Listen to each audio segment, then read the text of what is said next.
Hello दोस्तों, स्वागत है आपका मेरे यूट्यूब चैनल परीक्षा प्लान में। तो कैसे हैं आप लोग? आई होप अच्छे होंगे। तो जैसा कि आप लोगों को पता है कि रीट लेवल 2 के लिए एसएसटी के इंपॉर्टेंट क्वेश्चन की मैं प्रैक्टिस करवा रही हूँ। तो ये प्रैक्टिस का 16वां वीडियो है। इसके पहले 15 वीडियो आ चुके हैं।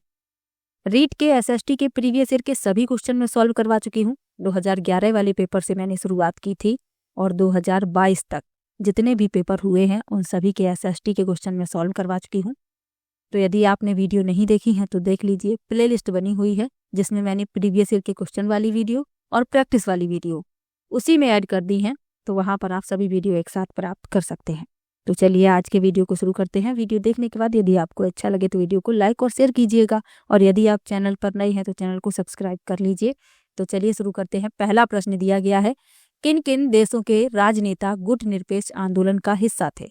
पहला विकल्प है भारत, यूगोस्लाविया, इंडोनेशिया, घाना, मिस्र।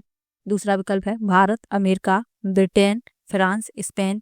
तीसरा विकल्प है भारत, रूस, पोलैंड, हंगरी, रोमानिया। और चौथा विकल्प है भारत, पाकिस्तान, बांग्लादेश, श्रीलंका, चीन। तो गुट निरपेक्ष आंदोलन की शुरुआत 20वीं सदी के मध्य में 5 प्रमुख नेताओं द्वारा की गई थी। कौन कौन से नेता थे? भारत के पहले प्रधानमंत्री जवाहरलाल नेहरू, यूगोस्लाविया के राष्ट्रपति जोसेफ ब्रोज, इंडोनेशिया के राष्ट्रपति सुकर्डो, और घाना के पहले प्रधानमंत्री और तत्कालीन राष्ट्रपति थे क्वामे नक्रुमा, और मिस्र के राष्ट्रपति गमाल अब्देल नासिर। तो ये 5 प्रमुख नेता थे जिन्होंने गुट निरपेक्ष आंदोलन की शुरुआत की थी, और इन नेताओं को गुट निरपेक्ष आंदोलन का संस्थापक भी कहा जाता है। तो ये आपको याद रखना है। तो इसमें पहला विकल्प सही हो जाएगा, भारत, यूगोस्लाविया, इंडोनेशिया, घाना और मिस्र। ए विकल्प इसमें सही हो जाएगा। चलिए अगले प्रश्न पर चलते हैं।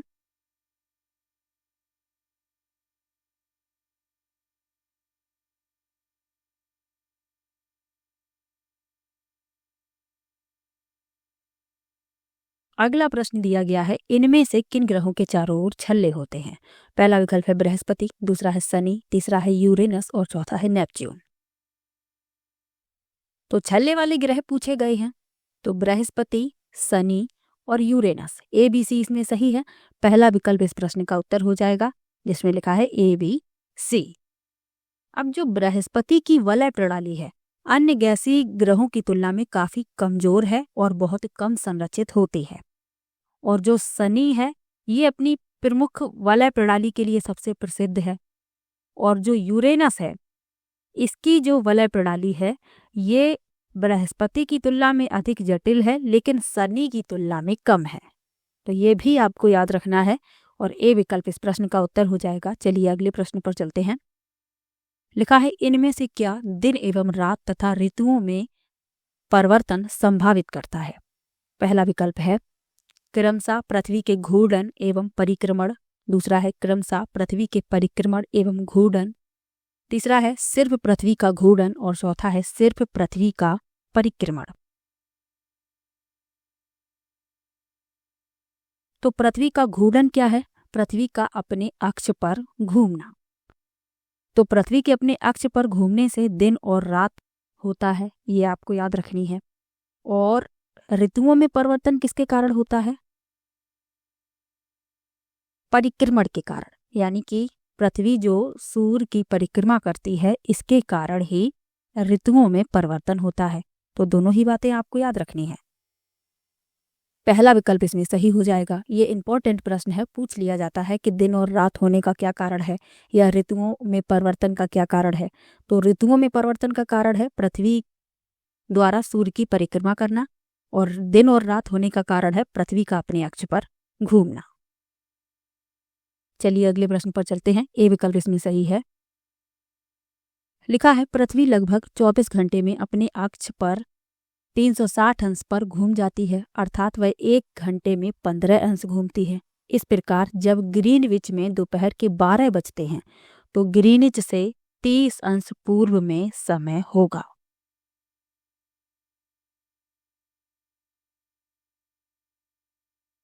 तो प्रश्न में कहा गया है कि पृथ्वी लगभग 24 घंटे में अपने अक्ष पर 360 अंश घूम जाती है। 1 घंटे में 15 अंश घूमती है और ग्रीनविच में दोपहर के 12 बज रहे हैं। तो ग्रीनविच से 30 अंश पूर्व में समय पूछा गया है। तो जब ये 1 घंटे में 15 अंश घूमती है तो 30 अंश घूमने में 2 घंटे का समय लगेगा। और यहाँ पर ग्रीनविच में दोपहर के 12 बज रहे हैं, तो ग्रीनविच से 30 अंश पूर्व में समय होगा अपराह्न 2 यानी दोपहर के 2 बजे होंगे। ए विकल्प इसमें सही हो जाएगा। चलिए अगले प्रश्न पर चलते हैं। लिखा है, अगला प्रश्न दिया गया है, तिब्बती एंटीलोप का शिकार इसके ऊन शहतूश के लिए किया जाता है क्योंकि पहला विकल्प है यह वजन में हल्का होता है, दूसरा है यह अत्यधिक गर्म होता है और तीसरा है यह जानवर बहुत अधिक संख्या में पाया जाता है।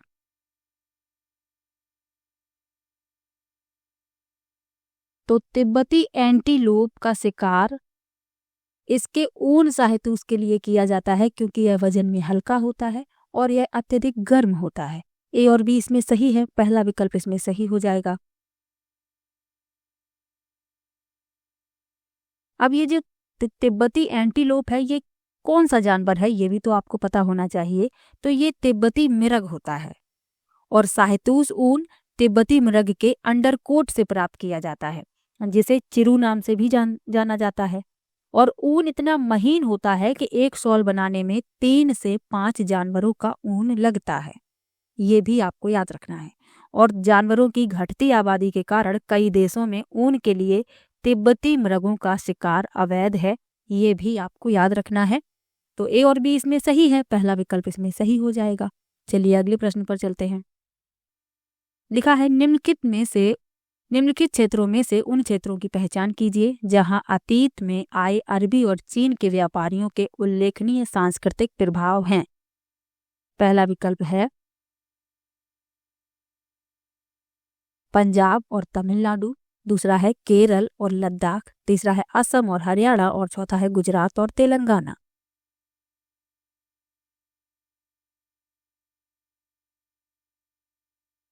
तो अरब व्यापारियों का अपनी समुद्री व्यापार गतिविधियों के कारण भारत के तटीय क्षेत्रों विशेषकर केरल, तमिलनाडु और गुजरात पर महत्वपूर्ण प्रभाव था, ये तो आपको याद रखना है।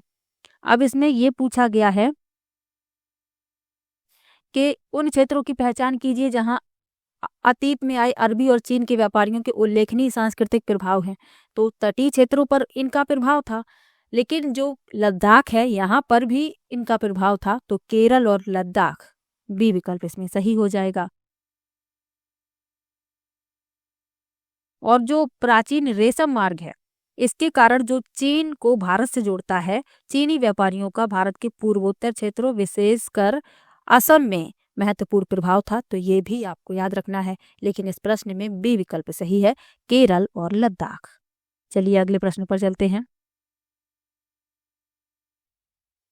अगला प्रश्न दिया गया है, भारत के राष्ट्रपति का चुनाव के द्वारा होता है, किसके द्वारा होता है ये पूछा गया है।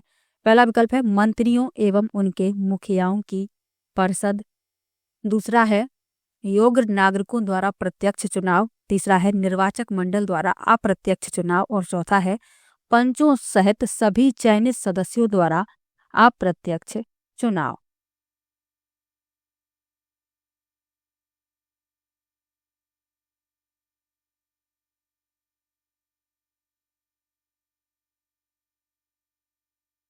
तो भारत के राष्ट्रपति का चुनाव निर्वाचक मंडल द्वारा अप्रत्यक्ष होता है, यानी कि निर्वाचक मंडल द्वारा अप्रत्यक्ष चुनाव, सी विकल्प इसमें सही हो जाएगा। भारत के राष्ट्रपति राज्य के प्रमुख और भारतीय सशस्त्र बलों के कमांडर इन चीफ होते हैं, ये आपको याद रखना है। इनका कार्यकाल 5 वर्ष का होता है और भारत के राष्ट्रपति के निर्वाचक मंडल में संसद के दोनों सदनों और राज्यों की विधानसभाओं के निर्वाचित सदस्य शामिल होते हैं, तो ये भी आपको याद रखना है। अब एक प्रश्न पूछा जाता है कि भारत का प्रथम नागरिक किसे कहा जाता है, तो राष्ट्रपति को कहा जाता है, ये भी आपको याद रखना है और सी विकल्प इसमें सही हो जाएगा। चलिए अगले प्रश्न पर चलते हैं।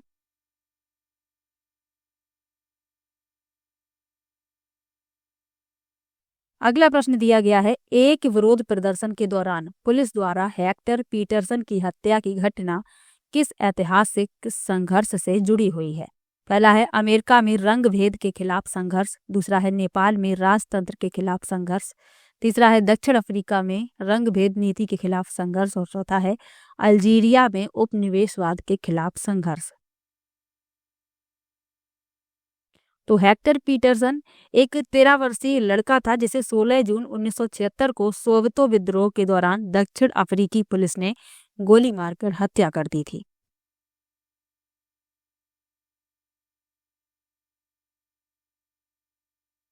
और यह जो विरोध है यह काले दक्षिण अफ्रीकियों की मूल भाषाओं के बजाय उत्पीड़कों की भाषा अफ्रीकी भाषा में शिक्षा लागू करने की रंग भेदी सरकार की नीति के खिलाफ था। तो इस प्रश्न में पूछा गया है कि यह जो घटना है किस ऐतिहासिक संघर्ष से जुड़ी हुई है? तो दक्षिण अफ्रीका में रंग भेद नीति के खिलाफ संघर्ष, सी विकल्प इसमें सही हो जाएगा। चलिए अगले प्रश्न पर चलते हैं।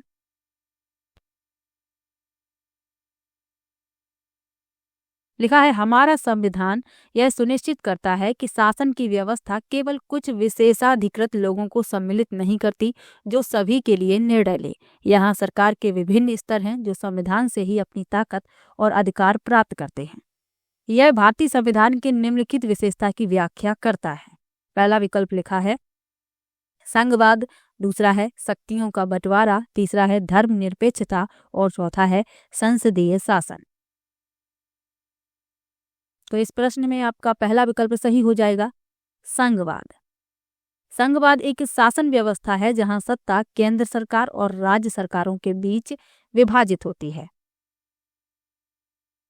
तो ये विकल्प इसमें सही है, संघवाद। चलिए अगले प्रश्न पर चलते हैं।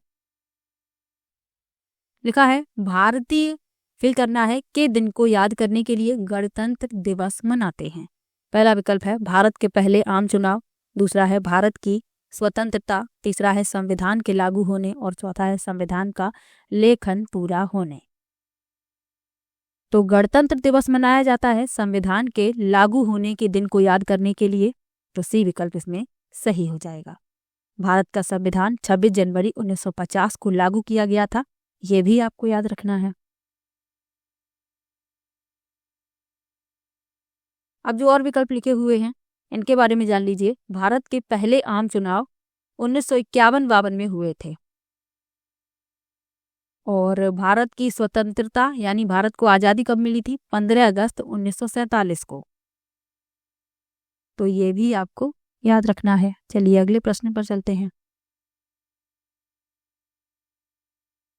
लिखा है, राम्या एक बेकरी में सहयोगी कर्मी के रूप में काम करती है। उसे उसके मालिक का महंगा मोबाइल फोन चुराने के झूठे आरोप में अभियुक्त बनाया जाता है, परंतु वह अपनी खराब आर्थिक स्थिति के चलते अपने बचाव के लिए वकील नहीं कर पाती है। उसके केस का प्रतिनिधित्व करने के लिए भारतीय संविधान के किस अनुच्छेद के अनुसार राज्य द्वारा वकील दिया जाएगा? पहला विकल्प है अनुच्छेद 38, दूसरा है अनुच्छेद 39A, तीसरा है अनुच्छेद 40 और चौथा है अनुच्छेद 21।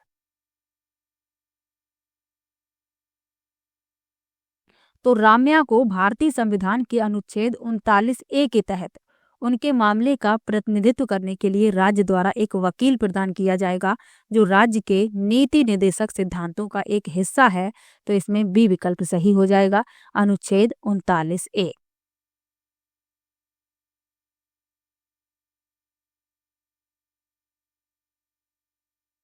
अब जो और विकल्प लिखे हुए हैं उनके बारे में जान लीजिए। जो अनुच्छेद 38 है यह लोगों के कल्याण को बढ़ावा देने से संबंधित है। अनुच्छेद 40 ग्राम पंचायतों के संगठन से संबंधित है और अनुच्छेद 21 जीवन और व्यक्तिगत स्वतंत्रता के अधिकार की गारंटी देता है। तो इन सब के बारे में भी जानकारी आवश्यक है और इसमें बी विकल्प सही है। चलिए अगले प्रश्न पर चलते हैं। अगला प्रश्न दिया गया है, निम्नलिखित में से कौन सा शब्द इतिहास में पुरा स्थल की सही व्याख्या प्रस्तुत करता है? पहला विकल्प है वह स्थान जहां पत्थर के औजारों का निर्माण किया जाता है, दूसरा है वह स्थान जहां औजार, बर्तन और इमारतों जैसी वस्तुओं के अवशेष मिले हों, तीसरा है वह स्थान जहां आखेटक खाद्य संग्राहक रहते थे और चौथा है वह स्थान जहां प्राचीन इंजीनियरिंग कार्य के अवशेष मिले हों। तो पुरास्थल शब्द की जो सही व्याख्या है वह स्थान जहां औजार, बर्तन और इमारतों जैसी वस्तुओं के अवशेष मिले हों। बी विकल्प इसमें सही हो जाएगा। इसमें इस साक्ष्य में औजार, बर्तन, इमारतें और अन्य कलाकृतियां भी शामिल हो सकती हैं, ये भी आपको याद रखना है। और पुरास्थल कहीं भी स्थित हो सकता है, हमारे पैरों के नीचे की जमीन से लेकर समुद्र की तली तक, तो ये भी याद रखिएगा। बी विकल्प इसमें सही है। चलिए अगले प्रश्न पर चलते हैं।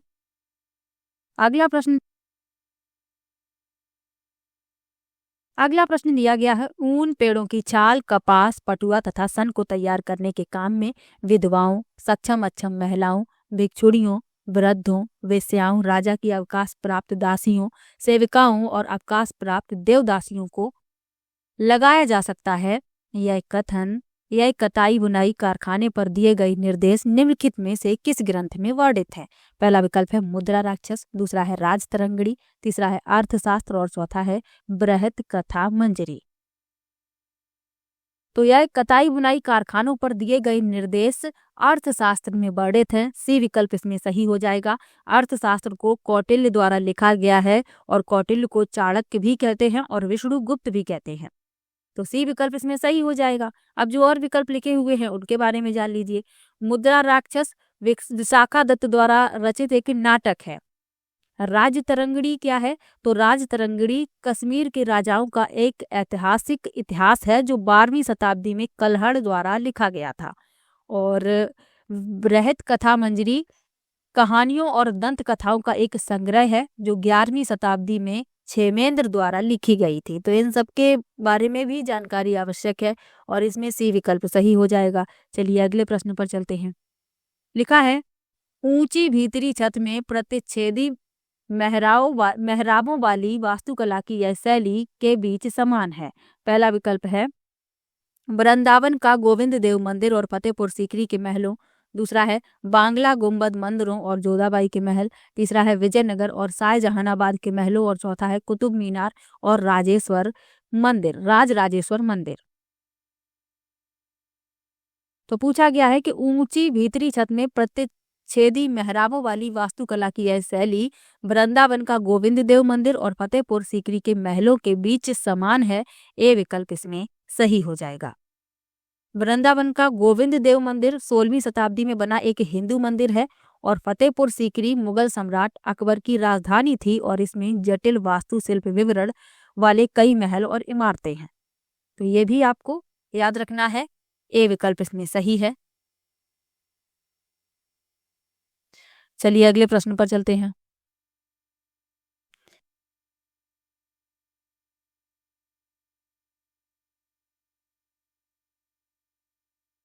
अगला प्रश्न है, 1905 के बंगाल विभाजन के बाद के स्वदेशी आंदोलन को भारत के किस क्षेत्र में वंदे मातरम आंदोलन के नाम से जाना गया? पहला विकल्प है बंगाल, दूसरा है आंध्र, तीसरा है असम और चौथा है पंजाब। तो स्वदेशी आंदोलन ब्रिटिश औपनिवेशिक शासन के खिलाफ भारत के स्वतंत्रता संग्राम का एक हिस्सा था। यह आंदोलन 1905 में बंगाल विभाजन के बाद शुरू हुआ, जो ब्रिटिश सरकार द्वारा राष्ट्रवादी आंदोलन को कमजोर करने के लिए किया गया था। और इस आंदोलन को आंध्र क्षेत्र में वंदे मातरम आंदोलन के रूप में भी जाना जाता है। तो इसमें आपका बी विकल्प सही हो जाएगा, आंध्र। चलिए अगले प्रश्न पर चलते हैं। अगला प्रश्न दिया गया है, यदि 60 अंश पश्चिम देशांतर पर 10 पूर्वाह्न है तो ग्रीनविच पर क्या समय होगा? तो मैंने आपको बताया है कि 15 अंश देशांतर 1 घंटे के समय अंतर को दर्शाता है। अब यहाँ लिखा है कि 60 अंश पश्चिम देशांतर पर 10 पूर्वाह्न है, यानी कि 60 में 15 से हम भाग दे दें तो हमें मिलेगा 4 घंटे, यानी कि 4 घंटे समय आगे होगा। तो 10 बज रहे हैं, 4 घंटे आगे कर दीजिए, दोपहर के 2 बज रहे होंगे। आपका जो बी विकल्प है वही सही हो जाएगा। चलिए अगले प्रश्न पर चलते हैं। लिखा है, अगर आप 0 अंश अक्षांश पर हैं तो आप पर खड़े होंगे। पहला विकल्प है विषुवत वृत्त, दूसरा है उत्तरी ध्रुव, तीसरा है मकर रेखा और चौथा है दक्षिण ध्रुव वृत्त। तो अगर आप 0 अंश अक्षांश पर हैं तो आप विषुवत वृत्त पर खड़े होंगे। ए विकल्प इसमें सही हो जाएगा। जो उत्तरी ध्रुव है ये 90 अंश उत्तर में स्थित है और पृथ्वी पर सबसे उत्तरी बिंदु है। मकर रेखा ये 23.5 अंश दक्षिण में स्थित है और दक्षिण ध्रुव वृत्त 66.5 अंश दक्षिण में स्थित है। तो ये भी आपको याद रखना है और इसमें पहला विकल्प सही है। चलिए अगले प्रश्न पर चलते हैं। लिखा है प्राकृतिक पर्यावरण के 4 क्षेत्र हैं, इनमें से 2 वायुमंडल और जैव मंडल हैं, बाकी दोनों हैं। 2 हमें बता दिए गए हैं और 2 हमें और बताने हैं। पहला विकल्प है जल मंडल और मध्य मंडल, दूसरा है जल मंडल और स्थल मंडल, तीसरा है स्थल मंडल और मध्य मंडल और चौथा है स्थल मंडल और समताप मंडल।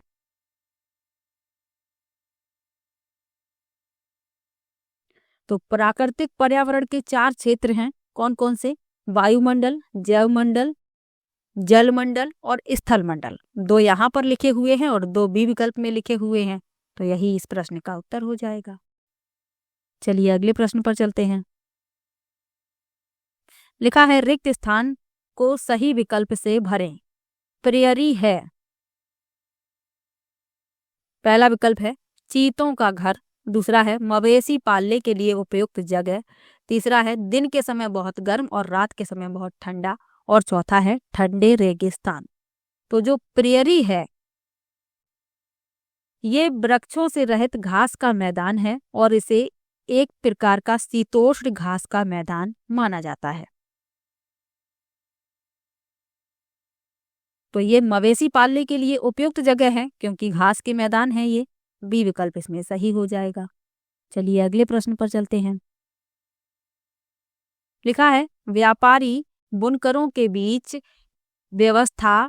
व्यवस्था जहां व्यापारी बुनकरों को कच्चा माल देता है और उनसे तैयार माल प्राप्त करता है कहलाती है। पहला विकल्प है आयात निर्यात, दूसरा है सहकारिता, तीसरा है दादन व्यवस्था और चौथा है बाजारों की श्रृंखला।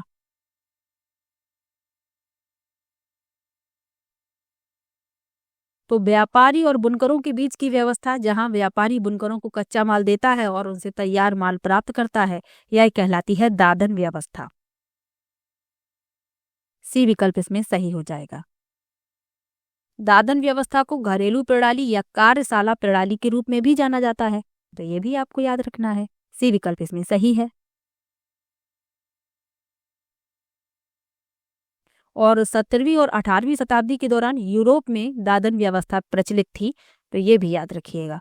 चलिए अगले प्रश्न पर चलते हैं। लिखा है निम्नलिखित में से कौन सा संविधान सभा के संबंध में सही नहीं है? पहला है सभा में कई सदस्य थे जो भारतीय राष्ट्रीय कांग्रेस के साथ नहीं थे, दूसरा है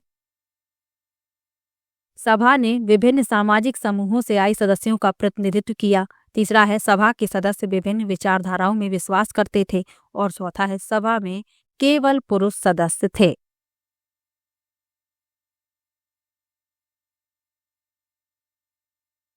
तो संविधान सभा के बारे में जो गलत है यानी जो असत्य है वह हमें बताना है। तो पहला जो लिखा हुआ है कि संविधान सभा में कई सदस्य थे जो भारतीय राष्ट्रीय कांग्रेस के साथ नहीं थे, ये सही है। सभा ने विभिन्न सामाजिक समूहों से आए सदस्यों का प्रतिनिधित्व किया, ये भी सही है। सभा के सदस्य विभिन्न विचारधाराओं में विश्वास करते थे, ये भी सही है। लेकिन सभा में केवल पुरुष सदस्य थे, ये गलत है क्योंकि सभा में 15 महिला सदस्य भी थीं। तो ये गलत हो गया और गलत ही पूछा गया है, तो डी विकल्प इस प्रश्न का उत्तर हो जाएगा। चलिए अगले प्रश्न पर चलते हैं। अगला प्रश्न दिया गया है भारतीय संविधान की प्रस्तावना सभी नागरिकों को किन 2 प्रकार की समानता सुनिश्चित करती है? पहला विकल्प है प्रतिष्ठा और अवसर, दूसरा है आय और धन, तीसरा है संपत्ति और प्रतिष्ठा और चौथा है अवसर और आय। तो प्रस्तावना देश के सभी लोगों को प्रतिष्ठा और अवसर की समानता प्रदान करती है। ए विकल्प इसमें सही हो जाएगा।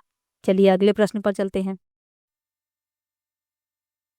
लिखा है विधायिका और कार्यपालिका न्यायपालिका के काम में हस्तक्षेप नहीं कर सकते। यह कथन भारतीय संविधान के किस सिद्धांत को दर्शाता है? पहला है न्यायिक समीक्षा, दूसरा है आधारभूत संरचना का सिद्धांत, तीसरा है शक्तियों का बंटवारा और चौथा है न्यायिक सक्रियता।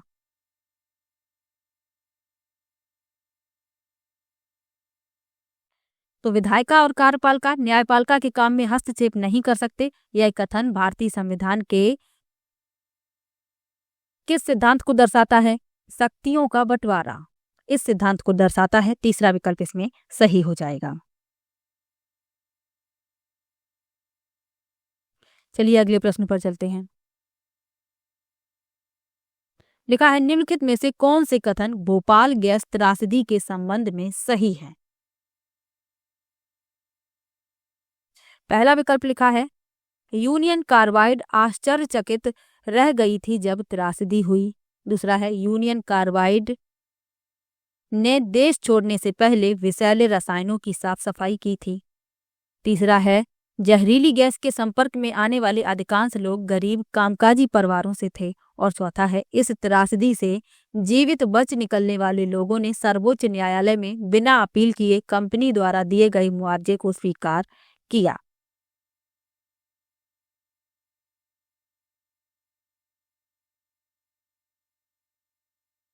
तो भोपाल गैस त्रासदी 1984 की रात की ये घटना है और इसमें मिथाइल आइसोसाइनेट नाम की जहरीली गैस का रिसाव हुआ था और इस रिसाव के कारण हजारों लोगों की मौत हो गई थी। अब इसने पूछा गया है कि इसके संबंध में जो सत्य कथन है वह बताना है।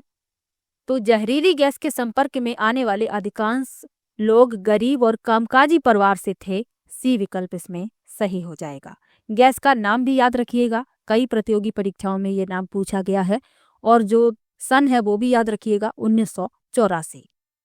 चलिए अगले प्रश्न पर चलते हैं। अगला प्रश्न दिया गया है संगम साहित्य की रचना एवं संकलन किस नगर के सम्मेलनों में की गई? पहला विकल्प है अरकामेडू, दूसरा है कावेरी पट्टनम, तीसरा है अमरावती और चौथा है मदुरै। तो तमिल में कुछ प्रारंभिक रचनाएं हैं जिन्हें संगम साहित्य के रूप में जाना जाता है और इनकी रचना लगभग 2300 वर्ष पहले की गई थी। इन ग्रंथों को संगम कहा जाता था। अब इसमें पूछा गया है कि संगम साहित्य की रचना एवं संकलन किस नगर के सम्मेलनों में की गई? तो मदुरै। डी विकल्प इसमें सही हो जाएगा। और मदुरै उस समय पांड्य साम्राज्य की राजधानी थी, तो ये भी आपको याद रखना है। डी विकल्प इसमें सही है। चलिए अगले प्रश्न पर चलते हैं। लिखा है कथनों ए तथा बी को पढ़ें और सही विकल्प चुनें। पहला लिखा है अलाउद्दीन खिलजी के शासनकाल में भू राजस्व के निर्धारण और वसूली के कार्य को राज्य अपने नियंत्रण में ले आया। और कथन बी लिखा है स्थानीय सामंतों द्वारा कर लगाने का अधिकार जारी रहा तथा उन्हें कर चुकाने से छूट दी गई।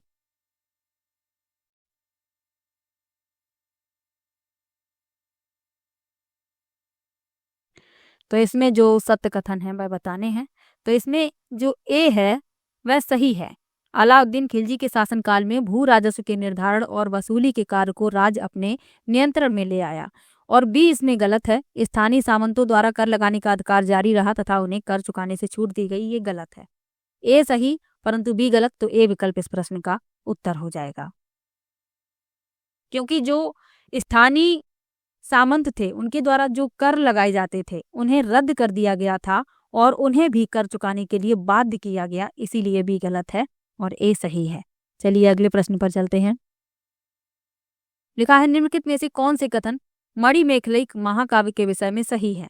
पहला विकल्प है यह तमिल में लिखा गया था, दूसरा है यह सत्यनार नामक कवि द्वारा लिखा गया था और तीसरा है उसमें कोवलन तथा माधवी की बेटी की कहानी है और चौथा है यह लगभग 2500 वर्ष पूर्व लिखा गया था।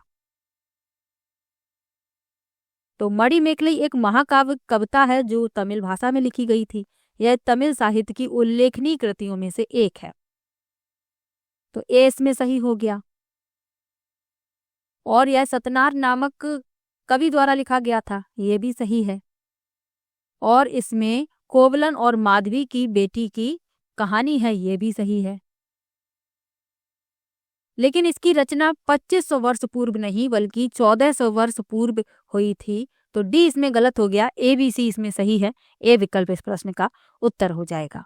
चलिए अगले प्रश्न पर चलते हैं। लिखा है अहोम लोग वर्तमान समय के से आकर ब्रह्मपुत्र घाटी में आ बसे। पहला विकल्प है बांग्लादेश, दूसरा है म्यांमार, तीसरा है लाओस और चौथा है कंबोडिया।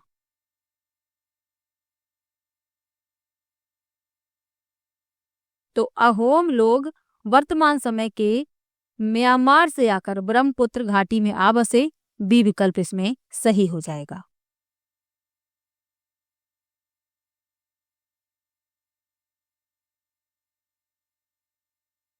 अगला प्रश्न है, प्रचारकों ने सेरमपुर में एक मिशन खोला, उस समय यह क्षेत्र निम्नलिखित में से किस कंपनी के अधीन था? पहला विकल्प है डेनिश ईस्ट इंडिया कंपनी, दूसरा है ब्रिटिश ईस्ट इंडिया कंपनी, तीसरा है फ्रेंच ईस्ट इंडिया कंपनी और चौथा है पुर्तगीज ईस्ट इंडिया कंपनी।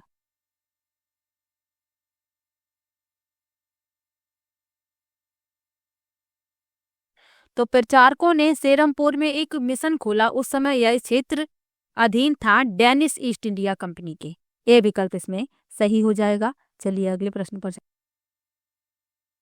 अगला प्रश्न है, गुलामगिरी एक पुस्तक जिसका अर्थ है गुलामी किसने लिखी थी? ये सही उत्तर चुने। कई बार मैंने आपको बताया है। पहला विकल्प है महात्मा गांधी, दूसरा विकल्प है बी.आर. अम्बेडकर, तीसरा विकल्प है ज्योतिराव फूले और चौथा है राजा राम मोहन राय। तो यह पुस्तक 1873 में ज्योतिराव फूले द्वारा लिखी गई थी। सी विकल्प इसमें सही हो जाएगा। तो आज की वीडियो में कुल 30 प्रश्न मैंने लिए हैं। किसी भी प्रश्न में आपको डाउट हो आप कमेंट बॉक्स में जरूर लिखिएगा। मिलते हैं नेक्स्ट वीडियो में, तब तक के लिए बाय बाय।